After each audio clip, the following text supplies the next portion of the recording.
창세기 22장 1절부터 8절까지의 말씀, 우리 한 절씩 교독하겠습니다.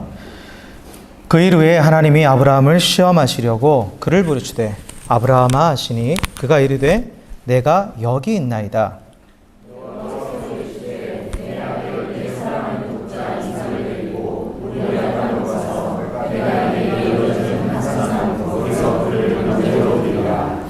아브라함이 아침에 일찍이 일어나 나귀의 안장을 지우고 두 종과 그의 아들 이삭을 데리고 번제에 쓸 나무를 쪼개어 가지고 떠나 하나님이 자기에게 일러주신 곳으로 가더니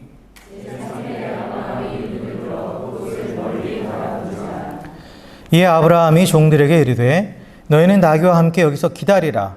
내가 아이와 함께 저기 가서 예배하고 우리가 너희에게로 돌아오리라 하고,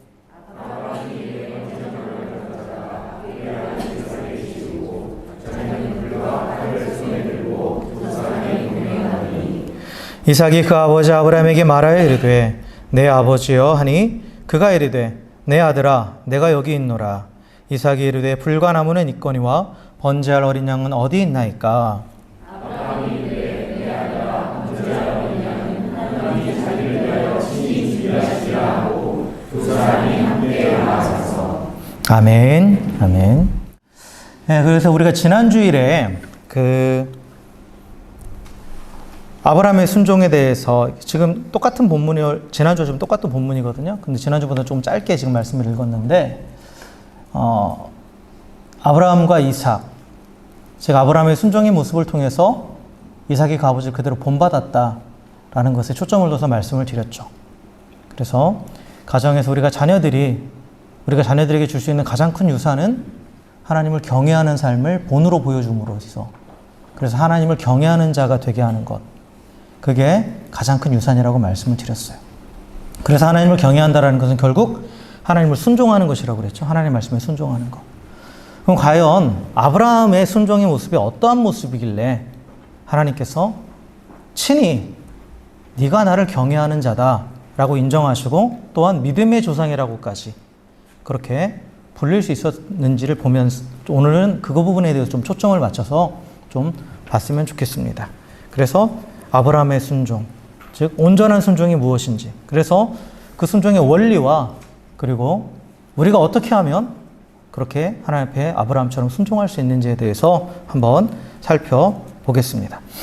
그래서 오늘 말씀을 보면 하나님께서 지금 아브라함을 시험하시려고 그에게 나타나셨다라고 지금 성경은 기록하고 있죠. 하나님께서 그에게 시험하시려고 하신 것은 결국 그가 하나님을 정말 경외하는 자인가, 그 부분을 테스트하신 거죠. 사실 하나님이 테스트하시기 전에도 이미 다 알고 계세요. 그죠? 근데 그러면 이 테스트는 누굴 위한 거예요? 아브라함 자신을 위한 거예요. 본인이 하나님을 경외하는 자라는 것에 확신을 주시고, 그리고 또한 하나님을 경외하는 것이 무엇이라는 것을 분명한 그 의미를 깨닫게 하기 위해서 하나님께서 아브라함을 시험하신 거죠. 하나님이 아브라함을 몰라서 그러신 게 아니에요. 그죠? 그래서 그렇다면 이 시험을 통해서 하나님을 경외한다라는 것은 결국 하나님 말씀에 철저하게 순종하는 것이다 라는 것을 아브라함이 몸소 이제 체험을 하는 거죠. 다시 한번. 자, 그런데 그렇다면 정말 아브라함이 어떻게 순종했길래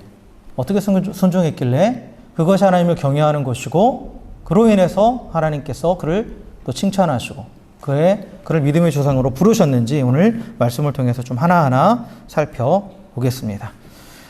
먼저 우리가 그 전에 다시 한번 살펴봐야 될 게 뭐냐면 경외라는 단어예요. 하나님을 경외한다 라고 했을 때, 경외한다라는 말은 두렵고 떨리는 마음으로 그 앞에 나아간다, 그런 뜻입니다. 그래서 두려움이라는 요소가 있어요. 두려움이라는 요소가 있죠. 그런데 경외에 나타나는 두려움은 공포와는 또 다르죠. 그러니까 경외한다 하고 했을 때라는 그 두려움은 그 대상에게 너무 다가오고 싶은데 감히 내가 내 자신의 모습과 그 대상의 모습을 비교해 봤을 때 내가 너무나 부족하기 때문에 거기에서 느껴지는 그런 두려움이에요. 그 대상에게 나가고는 싶은 거예요. 근데 공포는 뭐예요? 그 대상에게 절대 다가가고 싶지 않은 거죠. 다가가고 싶지 않은 두려움이에요. 그러니까 완전히 다른 거죠. 성격이 다른 거예요. 그래서 우리가 하나님을 경외한다라고 했을 때는 정말 하나님 앞에 나아가고 싶고 하나님 앞에 나가는 것이 좋은데, 나의 이러한 또 하나님의 성품을 보고 하나님을 받았을 때 너무나 부족한 나의 모습을 보면서 느껴지는 자연스러운 떨림입니다. 자연스러운 두려움이에요. 그게 바로 하나님을 경외하는 거예요. 그리고 그 하나님을 경외함은 결국 뭐로 증명이 되느냐? 하나님 앞에 순종하는 것으로 증명된다는 거예요. 왜냐하면 하나님을 왜 우리가 두렵고 떨림으로 보냐면 하나님이 창조주이시기 때문에. 나와 차원이 다른 나는 피조물이고 하나님은 나의 창조주이시기 때문에 그 하나님 앞에 나갈 때 우리가 두렵고 떨리는 마음이 생기는 거예요. 그리고 무엇보다도 하나님이 나를 만드셨기 때문에 내 삶의 주님이시기 때문에 내 삶의 주관자이시기 때문에 당연히 두렵고 떨리는 마음이 있는 거죠. 그렇기 때문에 경외한다라는 것은 결국 내 삶의 주인이시고 창조주신 하나님께 순종함으로 당연히 표현되는 거겠죠. 그래서 경외와 순종은 사실 같은 말이에요. 같은 말입니다. 그래서 하나님께서는 이 부분을 분명히 가르치시기 위해서 오늘 아브라함에게 그 아들 이삭을 제물로 바치라고 지금 명령을 하시는 거죠. 그런데 이에 대해서 아브라함이 보여주는 이 반응들을 보면 순종의 원리가 무엇인지 분명하게 나와요. 그리고 그가 이렇게 순종할 수 있었던 이유가 무엇인지 보면 우리도 어떠한 마음으로 순종할 수 있는지 그거에 대해서 우리가 볼 수가 있는 거죠. 자, 먼저 우리가 오늘 이 본문을 통해서 하나님을 경외하는 순종, 그 순종의 원리가 무엇인지 오늘 배울 수 있는 첫 번째는 뭐냐면 잠잠히 따르는 거예요. 잠잠히 따르는 거죠. 오늘 1절부터 3절에 보니까 그 일 후에 하나님이 아브라함을 시험하시려 그를 부르시되 아브라함아 하시니 그가 이르되 내가 여기 있나이다. 여호와께서 이르시되 내 아들 내 사랑하는 독자 이삭을 데리고 모리아 땅으로 가서 내가 내게 일러준 한 산 거기서 그를 번제로 드리라. 아브라함이 아침에 일찍 일어나 낙에 안장을 지우고 두 종과 그의 아들 이삭을 데리고 번제했을 나무를 쪼개어 가지고 떠나 하나님이 자기에게 일러주신 곳으로 가더니 라고 이렇게 되어 있죠.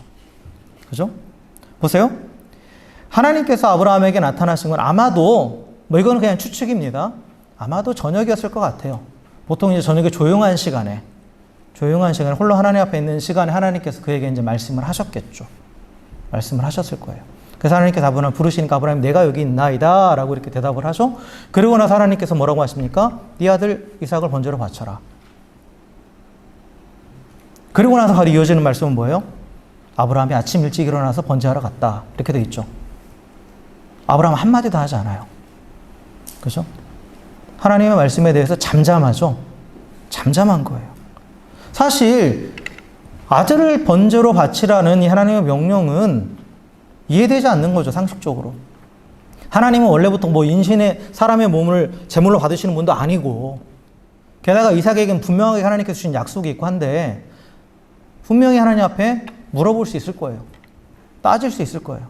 그리고 이유가 뭐냐고 하나님 앞에 여쭤볼 수 있었겠죠. 그런데 아브라함은 잠잠했다라는 거예요. 잠잠했다라는 거죠. 그리고 어느 누구와도 그것에 대해서 얘기하지 않아요. 그죠? 하나님께 따지지도 않고 어느 누구와도 얘기하지 않죠. 심지어 그 아내 사라도 몰라요. 모릅니다. 그 아내하고도 상의하지 않아요. 얘기하지 않죠. 하나님 앞에서 잠잠히 있는 거예요. 그 말씀에 대해서. 여기서 중요한 원리가 뭐냐면 우리가 전정 하나님 앞에 순종하려면 이 분명한 하나님과 나의 포지션이 정확해야 돼요. 하나님은 말씀하시는 분이고 우리는 듣는 자예요. 처음부터 하나님 말씀으로 세상을 만드신 분이고 그리고 우리는 그 하나님의 말씀을 듣도록 만들어진 존재라는 거죠. 듣도록 만들어진 존재예요. 인간이 범죄한 이후에 보면 아담과 하와가 하나님을 향해서 말이 많아져요. 그죠?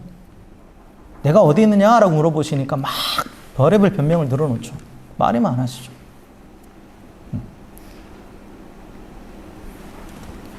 그러니까 진정으로 우리가 하나님 앞에 순종하려면 이 포지션이 정확하게 있어야 돼요. 하나님 말씀하시는 분, 나는 듣는 자. 듣는 자예요. 근데 많이 바뀌죠. 내가 말하고 하나님 내 얘기 들어주는 분. 물론 우리의 사정을 있는 그대로 대화하듯이 말하는 거 그거는 필요한 거예요. 대화니까. 그런데 지금 여기서 말하는 거 뭐냐면 나는 명령하고 하나님은 내 명령을 따르시는 분. 이런 식으로 바뀌는 거죠. 포지션이 바뀐 거죠. 그렇죠. 원래 하나님 우리에게 말씀하시는 분이고 우리는 그 말을 듣고 순종하는 자가 돼야 되는데 그게 역전되는 현상들이 벌어진다라는 거죠. 근데 아브라함은 그러지 않았다라는 거예요. 그리고 사람에게도 말하지 않았어요. 이것도 중요한 거예요. 사실 우리가 하나님의 뜻에 하나님의 뜻을 듣고 순종해야 되는 걸 아는데 그런 갈등이 있을 때, 고민이 있을 때 어떻게 합니까? 사람을 찾아가서 얘기해요. 얘기하죠. 하나님 이렇게 말씀하셔서 순종을 해야 될 것 같은데 되게 어렵다. 순종하기 어렵다라고 그런 식으로 얘기를 해요. 근데 왜 그렇게 얘기할까요? 그 마음 안에는 이미 어떤 마음이 있는 거예요? 순종하기 싫다예요. 그러니까 나에게 좀 위로의 말, 내게 힘이 될 수 있는 나를 좀 동의해달라. 내 말에 좀 동조해달라. 그런 의미죠. 그런 의미예요. 그러니까 가서 얘기하는 거예요. 그렇게 얘기하다 보면 이제 뭐가 나와요? 순종하지 말아야 될 수많은 이유들이 계속 이제 막 만들어지는 거예요. 계속해서 만들어지는 거죠. 누가복음 9장에 보면 예수님을 따르겠다고 나왔던 사람들이 쭉 나와요. 근데 그 중에 한 사람이 예수님께 이렇게 말해요. 주여, 내가 주를 따르겠나이다마는 나로 먼저 내 가족을 작별하게 허락하소서. 근데 예수께서 이르시되 손에 쟁기를 잡고 뒤를 돌아보는 자는 하나님 나라에 합당하지 아니하니라 라고 이렇게 말씀하시죠. 주의 부르심에 순종해서 내가 따라가겠는데 그러나 내가 나의 가족과 작별 인사하겠습니다. 이렇게 얘기한단 말이에요. 근데 예수님께서 뭐라고 하세요? 지금 당장 따라와라. 한마디로 말씀을 드리면 손에 쟁기를 잡고 뒤로 돌아보는 자는 하나님 나라에 합당치 않다. 너무 매장하신 거 아니에요? 이렇게 생각할 수 있잖아요. 가족에게 작별 인사도 못해요? 근데 작별 인사를 하겠다라는 건 뭐냐면 가족과 상의하겠다는 얘기예요. 가족과 상의하겠다라는 거죠. 그럼 가족과 상의하다 보면 분명히 또 다른 이유들이 막 생겨납니다. 생겨나요. 그러니까 이 사람은 이미 중심 안에 따르겠다고 말은 했지만 그 안에 온전히 따라오고 싶은 그런 마음이 없었던 거예요. 없었던 거죠. 그러니까 예수님은 그 마음을 아신 거예요. 그 마음을 아신 거죠. 결국 누군가 상의한다라는 것 자체가 이미 순종할 마음이 없다라는 거죠. 저도 여러분께 상담을 해보고 하다 보면 하나님이 저에게 이렇게 말씀하셨어요 하고 오는데 어떻게 할까요? 하고 물어보고 오지만 자기 안에 결론들이 이미 다 내려져 있거든요. 내가 빠져나갈 구멍을 이미 다 만들어 놓고 그거에 대해서 뭔가 확인하고 싶어서 오는 경우들이 많아요. 그러면 절대 순종할 수 없다라는 거죠. 그러니까 아브라함은 잠잠했다라는 거예요. 하나님께도 잠잠하게 있었고 또한 주변의 어느 누구와도 상의하지 않았다라는 거죠. 그냥 그대로 받아들였다라는 거예요. 그대로 받아들였다라는 거죠. 그대로. 아까도 말씀드렸지만 순종은 하나님을 경외하는 증거라고 했죠. 결국 순종한다는 것은 하나님이 창조주이시고 나의 주관자이심을 고백하는 거예요. 그렇다면 순종을 요구하시는 하나님과 논쟁할 이유가 없는 거죠. 하나님 나의 주인인데. 그죠? 또한 사람들의 동의를 구할 이유도 없는 거예요. 동의를 구할 이유도 없는 거죠. 우리가 순종하는 것은 내가 이해되고 사람들이 동의해 주니까 순종하는 게 아니에요. 바로 창조주이시고 나의 주관자이신 하나님께서 말씀하셨기 때문에 순종하는 거죠. 말씀하셨기 때문에. 나는 듣는 자예요. 주여 말씀하옵소서 주의 종이 듣겠나이다. 이게 우리의 자세죠. 그래서 우리는 온전한 순종을 하기 위해서는 우리의 주관자이신 이 하나님의 말씀에 아브라함처럼 잠잠히 따라가야 돼요. 하나님과 나의 포지션을 분명하게 해야 돼요. 하나님 말씀하시는 분, 나는 듣는 자. 이게 제대로 되어 있지 않으면 절대 순종할 수 없습니다. 또한 두 번째로 아브라함이 보여주는 순종의 원리는 뭐냐? 지체하지 않는 거예요. 즉시죠, 즉시. 즉시입니다. 아까 우리가 1절부터 3절까지 읽었지만 이 아브라함이 3절에 보니까 아침에 일찍 일어나서 나귀 안장을 주고 출발하잖아요. 준비를 다 해서 출발해요. 하나님의 명령을 따르는 데 있어서 어떻게 합니까? 전혀 주저함이 없죠. 머뭇거리지도 않아요. 그것도 아침 일찍 일어나가지고 오히려 준비하고 하나님 그때 지시하신 곳으로 출발하죠. 출발해요. 이게 순종의 중요한 원리입니다. 원칙이에요. 사실 첫 번째 내가 하나님의 말씀을 듣는 자라는 것을 인식한다 하더라도 이 두 번째가 되지 않으면 순종할 수 없어요. 사실 우리는 여기 있는 성도님들 다 그렇죠. 하나님이 우리에게 말씀하시면 내가 들어야 된다. 나는 순종해야 된다. 그건 다 알고 있어요. 그런데 항상 거기에 단서가 달려와요. 그러나 지금은 아니야. 나중에 때가 되면. 내 상황과 환경이 좋지 않고 내가 아직 준비가 안 되었어. 그러니까 준비될 때까지 좀 기다려주세요. 라고 하나님께 요청하죠. 그런데 준비될 때까지 기다려달라고 한번 기다려보시면 준비가 되던가요? 시간을 끌면 끌수록 순종하지 말아야 될 이유들이 계속 튀어 올라와요. 더 많이 발생하기 시작해요. 그러다 보면 처음 결단했던 마음도 어떻게 돼요? 점점 약해져 가는 거예요. 그러다 보면 어느 순간 사라지죠. 흐지부지 되는 거예요. 흐지부지. 그래서 불순종하게 되는 거죠. 그래서 우리가 많이 착각하는 게 뭐냐면 내가 준비되어야만 순종할 수 있다. 내 상황과 여건이 허락해야만 순종할 수 있다. 아니에요. 아닙니다. 결국 하나님을 향한 순종을 막는 것은 나의 어떠함도 아니고 나의 상황과 여건도 아니고 그것에 대해서 자꾸 딜레이하고 지체하는 내 잘못된 태도예요. 아까 말한 그 누가복음 9장에 보면 또 이러한 예가 나와요. 예수님께서 또 어떤 사람에게 나를 따르라고 말씀하시는데 그가 뭐라고 말하냐면 나로 먼저 가서 내 아버지를 장사하게 허락하옵소서 이렇게 부탁해요. 예수님께. 그리고 예수님이 뭐라고 말씀하시냐면 죽은 자들로 자기의 죽은 자들을 장사하게 하고 너는 가서 하나님의 나라를 전파하라 라고 이렇게 말씀하시죠. 이 말씀의 의미를 이해하려면 유대인의 장례 풍습을 아셔야 돼요. 유대인의 장례 풍습은 2단계로 이루어집니다. 1단계는 먼저 사람이 죽으면 그 사람을 무덤에 안치해요. 그게 1단계예요. 그리고 2단계는 뭐냐? 사람이 무덤에 들어가서 몸이 이제 썩잖아요? 시신이 다 썩어요. 그러면 나중에 뼈만 남죠. 그럼 그 뼈를 모아다가 납골당에 또 안치를 해요. 이게 2단계예요. 그러니까 정상적인 장례 절차가 유대인들에게 서 장례 절차는 며칠 만에 끝나는 게 아니라 1년, 최소한 1년이 걸리는 거예요. 최소한 1년이. 그러니까 살이 완전히 썩어서 뼈만 남을 때까지 기다리는 그 시간이 있어요. 지금 예수님 앞에 나온 이 사람은 그런 사람이에요. 예수님께서 나를 따르라고 하셨을 때 지금 이 사람은 지금 장례 진행이 절차 중인 사람이에요. 1단계는 끝난 거고 지금 2단계. 지금 그 2단계 장례 절차를 해야 되니까 그때까지 기다려달라는 거죠. 예수님께.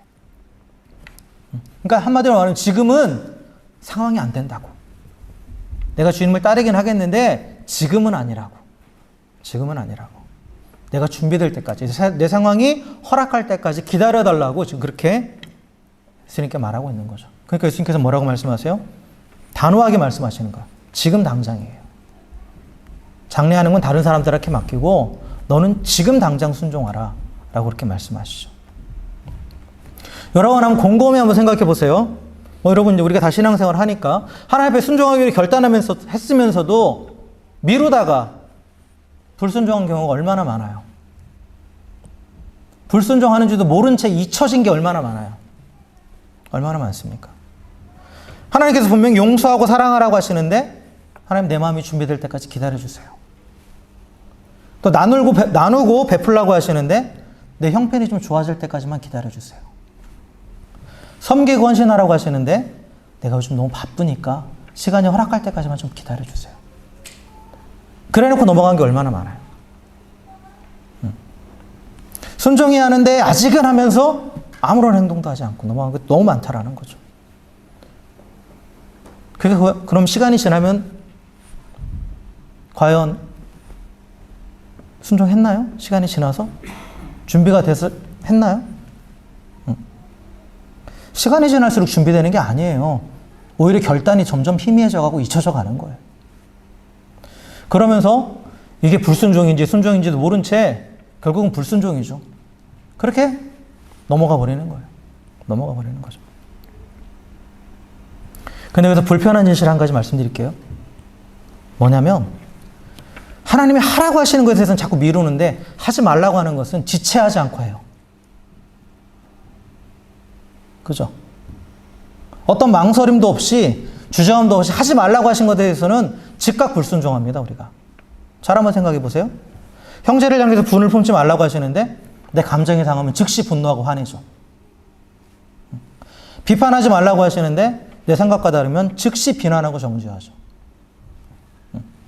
정욕을 따르지 말라고 하는데 내 눈에 보이는 대로 내 눈에 보기 좋으면 그 즉시 따라가죠. 하라 하시는 것에 대해서는 계속 미루면서 하지 말라는 것은 일말의 망설임도 없이 바로 해요. 하라고 하시는 말씀엔 준비가 안 됐다고, 상황이 좋지 않다고, 그러면서 계속 지체하면서 미루면서 불순종하고, 하지 말라고 하시는 말씀에 대해서는 내 상황과 그 사람의 상황도 생각 안 하고 내 상황도 생각 안 하고 그냥 개의치 않고 즉시로 불순종하죠, 우리가. 그러니까 이 얼마나 모순적인 모습이에요.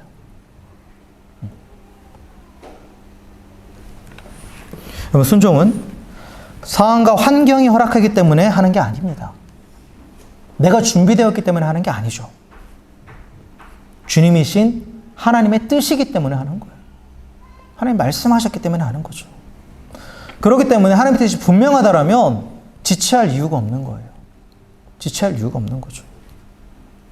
지체한다라는 거, 미룬다라는 건 그것은 불순종입니다. 분명히 아셔야 돼요. 불순종이에요. 다 때가 있는 법이에요. 하나님이 지금 내게 그렇게 말씀하시는 건 지금 내가 그렇게 해야 되는 때니까 그렇게 말씀하시는 거예요.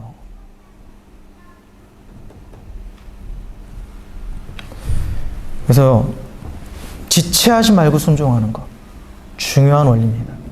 예. 세 번째로 아브라함이 보여주는 순종의 모습은 뭐냐? 완전히 죽는 거예요. 완전히 죽는 겁니다. 오늘 22장 4절의 말씀에 보면 제3일에 아브라함이 눈을 들어 그것을 멀리 바라본지라 이렇게 되어 있죠. 여기서 중요한 단어는 3일이라는 단어예요. 3일. 성경에서 이 3일이라는 단어는 예수님이 십자가에서 죽으시고 3일 만에 부활하셨죠.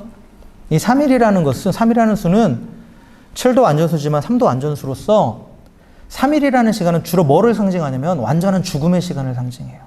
그리고 완전한 분리를 상징합니다. 완전한 분리. 그래서 이스라엘 백성이 출애굽할 때 그 하나님께서 애굽에게 그 바로에게 가서 이렇게 말하라고 그래요. 모세에게 내 백성이 3일길쯤 광야로 들어가서 하나님께 예배하겠다. 그러니까 이 3일이라는 것은 애굽과의 완전한 분리, 그리고 또한 그 분리를 위한 완전한 죽음을 상징한단 말이에요. 이전의 삶으로부터의 완전한 죽음. 그러니까 이 3일 길을 걸어갔다라는 것은 이 아브라함이 완전히 죽었다라는 걸 의미해요. 사실 이 3일 길을 걸어가는 아브라함의 모습을 생각해 보세요. 만약에 하나님께서 지시하신 그것이 니네 집 앞마당에서 해라 그랬으면 그냥 얼떨결에 했을 수도 있을 거예요. 근데 3일이라는 시간이 주어졌어요. 그 약속하신 하나님께서 명령하신 그 산에 갈 때까지 3일이라는 시간이 주어졌다는 것은 이 3일 동안 얼마든지 자기가 빠져나갈 수 있다는 거예요. 그렇죠? 마음만 먹으면 얼마든지 돌이킬 수 있는 거예요. 그런 갈등이 없었겠어요? 그런 갈등이 들 때마다, 생각이 들 때마다 나를 죽여야 되는 거예요, 아브라함은. 그 생각을 자꾸 죽여야 되는 거예요. 그러니까 이 3일길은 이 아브라함에게 있어서는 사실 매 순간순간 죽는 길이었어요. 내가 이걸 순종해야 되나? 하나님이 말은 안 했지만 순종해야 되나? 아 그래, 말씀하신 그 순종해야지. 그러다 아들의 얼굴을 보면 내가 얘를 어떻게 낳은 아들인데. 얼마나 갈등이 됐겠어요. 결국 그 갈등 끝에 하나님 앞에 나아갔다라는 거, 모리아산까지 갔다라는 거, 그 갈등, 그 싸움 안에서 계속해서 자신을 죽여갔다라는 거죠. 자신을 죽여갔다라는 거예요. 그러지 않았다라면 집으로 돌아갔을 거예요. 충분한 시간적인 여유도 있었고, 충분히 그럴 수 있으니까. 그러니까 하나님은 이 3일이라는 시간, 이 모리아산이라는 곳에 지정하신 곳에 가게 하는 그 3일 동안 사실 아브라함에게 뭘 주신 거냐면 선택권을 주신 거예요. 아브라함에게 지금 선택할 수 있는 그런 기회가 있죠. 모리아산까지 가서 아들을 바칠 것인가, 아니면 돌아설 것인가. 근데 하나님께서 주신 이 선택권을 가지고 아브라함은 어떻게 했느냐? 끝까지 순종하기를 선택한 거예요. 나를 죽인 거예요. 내 의지와 내 모든 것을 하나님 앞에 순종하는 쪽으로 다 쓰기로 작정한 거예요. 순간순간 들어오는 내 생각들을 다 죽인 거죠. 그래서 3일 뒤에 멀리서 바라봤다라는 이 말 안에 많은 것을 포함하고 있어요. 사실 이 말 안에 3일 후에 모리아산을 멀리서 바라봤다라는 것은 아브라함이 이미 다 죽었다라는 걸 의미해요. 다 죽었어요. 그러니까 아브라함은 이삭을 죽이기 이전에 이미 자기가 죽은 거예요. 사실 이삭이 죽는 것은 아브라함이 죽는 것과 똑같은 거거든요. 그죠? 부모가 자식의 죽음과 모든 부모들에게 물어보세요. 자식이 죽은 거, 자신이 죽은 건데 뭘 택할 것인가?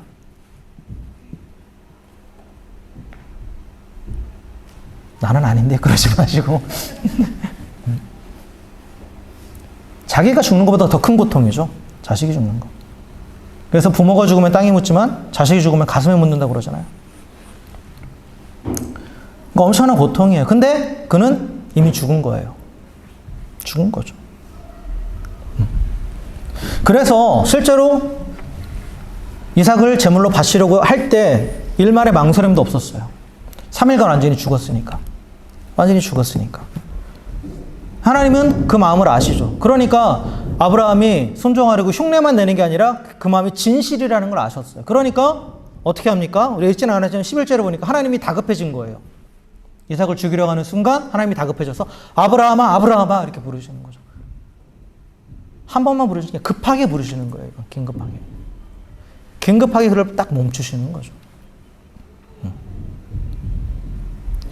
그래서 온전한 순종을 위해서는 완전한 죽음의 시간이 필요합니다. 계속해서 나를 쳐나가는 그런 것들이 필요해요. 사실 우리가 하나님 앞에 순종하는 게 쉽지 않아요. 왜냐? 우리는 하나님 앞에 불순종하는 게 더 익숙해진 사람이었기 때문이에요. 죄인이라는 건 뭐예요? 하나님을 떠나 있는 사람이에요. 하나님께 불순종하는 사람이에요. 그게 편했던 사람이에요. 그렇게 살아왔던 사람이에요. 우리는 다. 그래서 우리 안에 그런 죄성이라는 게 남아있기 때문에 하나님 앞에 순종한다는 건 결국은 내 옛사람을 죽이지 않으면, 내 자아가 완전히 죽지 않으면 되지 않는 거예요, 사실. 아브라함은 그걸 한 거예요. 그걸 한 거죠. 그래서 온전한 순종을 했으니까 완전히 죽어야 되고 나의 모든 것을 내려놓고 결국에 십자가를 지는 거예요. 십자가를 져야 되는 거죠. 내 옛사람이 살아가지고 살려고 발버둥 치면 절대 순종할 수 없습니다. 절대 순종할 수 없어요. 죽어야 순종할 수 있어요. 그리고 죽어야 사는 거예요. 그래서 아브라함에게서 우리가 볼 수 있는 이 순종의 원리, 세 가지. 잠잠히 순종하라는 거. 지체하지 말고 즉시 순종하라는 거. 죽기까지 순종하라는 거. 철저히 나를 죽이라는 거죠. 그래서 하나님께서는 이 순종을 온전한 순종으로 인정하시고 그것을 통해서 네가 나를 경외하는 자다 라고 이렇게 선포해 주셨죠. 그런데 여기서 우리가 또 한 가지 짚고 넘어가야 될 게 있어요. 그게 뭐냐면 그러면 아브라함은 어떻게 이렇게 순종할 수 있었을까? 그죠? 그래 아브라함이 온전한 순종을 했다는 걸 알겠는데 그러면 아브라함이 어떻게 이렇게 순종할 수 있었을까? 무엇 때문에? 그냥 자포자기 했으니까요? 아, 모르겠다. 어떻게 되겠지? 이렇게 하고 순종했을까요? 절대 그게 아니에요. 절대 그게 아닙니다. 아브라함이 이렇게 하나님 앞에 온전히 순종할 수 있었던 이유는 그에게 소망이 있었기 때문에 그래요. 소망. 사실 우리가 이 땅을 살아가면서 하나님의 백성으로 살아가면서 하나님 말씀에 순종하며 살아가는 것은 이 땅의 법과는 다른 삶을 사는 거기 때문에 이 땅에서는 괴로울 수도 있고 오히려 더 힘들 수 있어요. 그런데 그 순종하며 살아가기 위해서는 그래서 붙잡아야 될 게 있어야 돼요. 그게 뭐냐? 소망이에요. 근데 아브라함에게는 소망이 있었어요. 그게 가졌던 소망이 무엇이냐? 그 소망이 무엇이냐? 그런지 우리가 살펴볼 텐데 아브라함에게 소망이 있었다라는 것은 우리 다음 이 말씀을 통해서 알 수 있어요. 5절에 보면 이에 아브라함이 종들에게 이르되 너희는 나귀와 함께 여기서 기다리라. 내가 아이와 함께 저기 가서 예배하고 우리가 너희에게로 돌아오리라. 이렇게 말했죠. 지금 아브라함은 하나님 앞에 예배할 때 이삭을 제물로 바쳐야 돼요. 그럼 돌아올 때는 혼자 돌아와야 되죠. 혼자 돌아와야 돼요. 근데 어떻게 말하고 있어요? 우리가 돌아오리라예요. 우리가 돌아오리라. 이것은 아브라함에게 분명한 소망이 있었다라는 거예요. 어떤 소망? 이삭이 죽지 않을 것이다. 죽지 않을 것이다. 그런 소망이 있었어요. 더 나아가 더 나아가 죽어도 살 것이다. 그 소망이 있었어요. 왜 이런 소망을 갖게 되었느냐? 왜 이런 소망을 갖게 됐냐면 하나님께서 아브라함에게 주신 약속이 있기 때문에 그래요. 하나님이 아브라함에게 주신 약속이 뭡니까? 창세기 12장부터 줄기차게 여러 번 아브라함에게 약속하셨죠. 내가 너로 큰 민족을 이루고, 그리고 내가 또한 가나안 땅을 내게 주겠고, 그리고 너는 모든 민족에게 복이 될 것이다. 분명하게 약속하셨어요. 그런데 실제로 아브라함의 삶을 보면 그 하나님의 약속이 눈에 보이게 이루어진 건 하나도 없습니다. 딱 하나, 그 씨앗이 보인 거는 이삭이에요. 이삭이죠. 100세에 낳은 아들 이삭. 결국 하나님께서 아브라함에게 주신 그 언약은 아브라함 때에 이루어지는 게 아니에요. 아브라함의 후손들을 통해서 이루어지는 거예요. 그러면 이 언약이 이루어지기 위해서는 누가 있어야 돼요?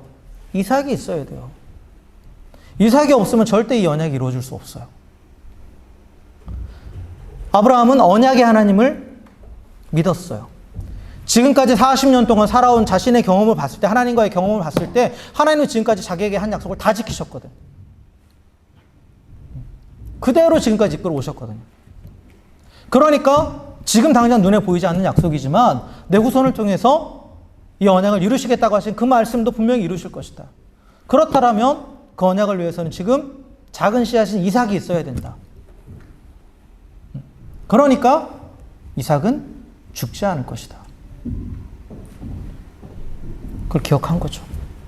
그러한 결론이 내려진 거예요. 하나님의 약속을 기억하고 또한 하나님의 성품을 묵상했을 때 내린 결론은 뭐냐? 이삭은 안 죽어.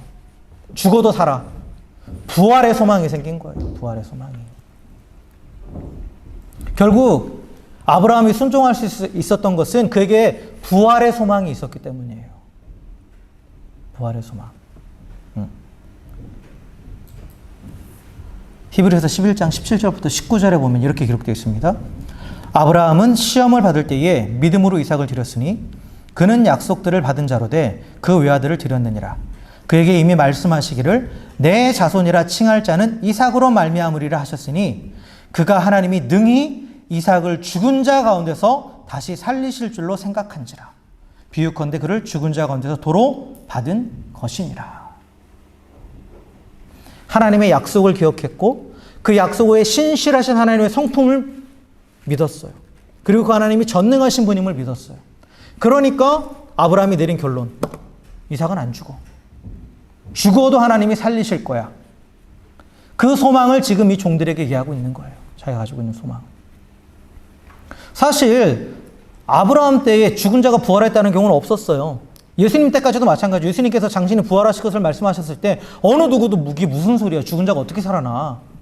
그랬죠. 그러니까 아브라함은 하나님이 가르쳐 주셔가 아니라 하나님을 약속을 붙잡고 하나님의 성품을 묵상하니까 내린 결론이에요, 이게. 부활의 소망은 그래서 갖게 된 거예요. 그러니까 부활의 소망이 있으니까 주저함 없이 이삭을 하나님께 죽여서 드리려고 했던 거죠. 그러니까 하나님의 언약과 그 언약을 반드시 성취하신 하나님의 성품을 신뢰할 때 그것이 부활에 대한 소망으로 이어지게 된 거고, 부활에 대한 소망이 있으니까 온전한 순종을 할 수 있는 거예요. 온전한 순종. 그러니까 부활에 대한 소망은 미래적인 거죠. 그러나 이 소망은 살아있는 소망이에요. 그죠? 산소망에 대해서 말씀드려서 소망은 두 가지가 있다고요. 산소망이 있고 죽은 소망이 있어요. 죽은 소망은 현재의 나의 삶에 아무 영향도 미치지 못해요. 그건 한낱 망상에 불과하죠. 살아있는 소망은 그게 살아있다라는 것은 뭐예요? 내 현재의 삶을 끌어가는 힘이 되는 거예요. 부활에 대한 소망이 산소망이 되어 있으니까 지금 현재 순종할 수 있는 힘이 생기는 거죠. 그게 동력이 되는 거예요. 여러분, 우리에게는 부활의 소망이 있습니다. 믿으십니까? 하나님은 예수 그리스도 안에서 우리 모두를 부활케 하신다고 말씀하셨어요. 그 또한 마지막 날의 부활뿐만 아니라 우리가 정말 죽은 것 같은 상황에서 하나님께서 우리를 건져서 새롭게 하시는 것, 그것도 부활이에요. 하나님은 부활의 주님이시죠. 모든 죽은 것을 살리시는 분이에요. 그 부활의 능력이 우리 가운데 있다라는 거죠. 함께 하신다라는 거죠. 그렇기 때문에 우리가 나를 죽여야 되는 그 순종에도 끝까지 순종할 수 있는 거예요. 끝까지 따라갈 수 있는 거죠. 그래서 아브라함이 순종할 수 있던 동력은 뭐냐? 부활에 대한 산소망이 있었기 때문이에요. 산소망. 그래서 이렇게 그가 순종했을 때 그가 경험한 건 뭡니까?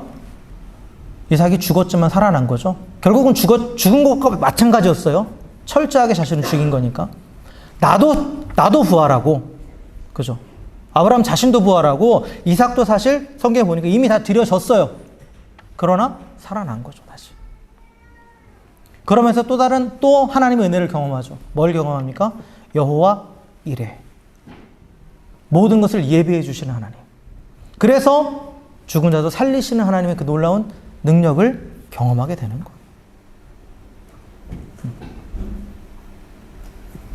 그래서 아브라함이 재물이 어디 있습니까? 라고 물어보는 이삭에게 뭐라고 합니까? 하나님께서 직접 준비하실 것이다. 그 말대로 그렇게 된 거예요. 그래서 하나님께서 재물을 준비해 두셔서 결국 그것을 잡아서 하나님께 제사를 드리죠. 여러분, 하나님께 순종하는 자, 하나님을 경외하는 자에게 하나님 주는 축복은 하나님의 예비하심입니다. 여호와 이레 하나님을 경험하는 거예요. 그러니까 여러분, 여호와 하나님의 이레 하나님을 경험하고 싶으십니까? 순종하시면 돼요. 순종하시면 돼요. 하나님께서 책임지실 것을 믿고 순종하는 자는 하나님께서 반드시 책임지시는 거예요. 반드시 책임지시는 거죠. 그래서 온전한 순종으로 하나님의 주권을 인정하며 하나님 앞에 나아가는 자, 그 믿음의 고백대로 하나님께서 모든 것을 책임져 주십니다. 심지어 죽은 것 같은 상황에서도 살리시는 거예요. 살리시는 거예요. 말씀을 정리합니다. 우리는 하나님의 말씀을 듣고 순종한 하나님의 백성입니다. 하나님은 지금도 우리에게 계속해서 말씀하십니다. 우리의 삶의 자리에서 사랑하라고, 용서하라고, 낮아지라고, 섬기라고 말씀하세요. 우리에게 주신 세 계명이 뭡니까? 내가 너희를 사랑한 것 같이 너희 서로 사랑하라죠. 그 계명을 지키라고 말씀하신 거예요. 그런데 우리는 그 순종을 거부하죠. 여러 가지 이유를 대서. 그리고 또한 순종을 거부하는 가장 큰 이유는 뭐냐면 순종은 희생이다라고 생각하니까 그래요. 희생이다. 물론 아까도 말씀드렸지만 순종은 완전한 죽음이 필요하기 때문에 희생처럼 보이긴 합니다. 그러나 죽음이 끝이 아니라고 했죠. 끝이 아니에요. 뭐가 기다리고 있습니까? 부활이 기다리고 있어요. 부활이 기다리고 있어요. 내가 온전히 나를 쳐서 복종하면서 나를 죽여서 순종하면 여호와 이레 하나님께서 나를 살리셔서 그 하나님 안에서 더 풍성한 은혜를 누리게 하신다라는 거죠. 물론 죽음의 순간은 고통스럽죠. 고통스러워요. 정말 죽을 것 같아요. 어떤 말씀을 순종하려 하다 보면 정말 죽을 것 같아요. 이 육체적으로 뿐만 아니라 사실 더 힘든 건 정신적인 거죠. 내가 나를 낮춰야 된다라는 거. 나는 잘못한 거 없는데 억울함들, 이러한 모든 것들. 그리고 내 감정이 이걸 어떻게 좀 폭발해야 되는데 이걸 참아야 되는 거. 이런 것도 사실 쉬운 건 아니에요. 그러니까 정말 이게 죽을 것 같은 고통이에요. 그러나 하나님 말씀대로 참고 견디고 나를 죽이면 더 좋은 모습을 하나님께서 부활하게 하신다라는 거죠. 더 좋은 것을 주신다라는 거예요. 그래서 부활의 기쁨은 죽음의 고통과는 비교되지 않는다라는 거죠. 저는 아이를 낳지 않아서 모르겠지만 우리 아이를 낳아보신 어머님들, 아이를 낳는 데의 고통은 정말 죽음의 고통이죠. 죽음의 고통이에요. 그러나 그 태어난 아이를 품에 안았을 때의 기쁨은 그 모든 고통을 사라지게 하는 거죠. 이게 바로 부활의 기쁨과 마찬가지. 그래서 여러분, 우리가 온전한 순종을 위해서는 결국 이 부활의 소망을 가져야 되고, 이 부활의 소망은 어디서 오느냐? 하나님을 향한 깊은 묵상에서 오는 거예요. 아브라함처럼 하나님의 약속과 하나님의 성품에 대한 깊은 묵상을 할 때, 그때 우리가 내릴 수 있는 결론, 부활의 하나님, 부활의 소망을 우리가 갖게 되는 거죠. 그래서 부활의 소망을 가지고 순종하는 성도의 삶에 대해서 사도 바울은 이렇게 말합니다. 고린도후서 6장 9절부터 10절에 무명한 자 같으나 유명한 자요, 죽은 자 같으나 보라 우리가 살아있고, 징계를 받는 자 같으나 죽임을 당하지 아니하고, 근심하는 자 같으나 항상 기뻐하고 가난한 자 같으나 많은 사람을 부유하게 하고 아무것도 없는 자 같으나 모든 것을 가진 자로다. 이게 부활의 소망을 가지고 하나님을 경외하는 자, 순종함으로 하나님을 경외하는 자의 삶의 모습이에요. 사랑하는 성도 여러분, 부활의 소망을 가지고 하나님 말씀에 잠잠하게 순종하십시오. 또한 그 하나님 말씀에 지체하지 말고 순종하십시오. 또 하나님 말씀에 죽기까지 순종하십시오. 그리고 그렇게 하나님 앞에 철저하게 순종할 때, 그러함으로 하나님을 경외하는 자라고 하나님 앞에 인정받을 때 또한 우리는 여호와 이레 하나님을 경험하게 될 줄 믿습니다. 모든 것을 예비하시고 책임져 주시고 또한 죽음에서 다시 살아나게 하시는 그 부활의 주님의 능력을 경험하게 될 줄 믿습니다.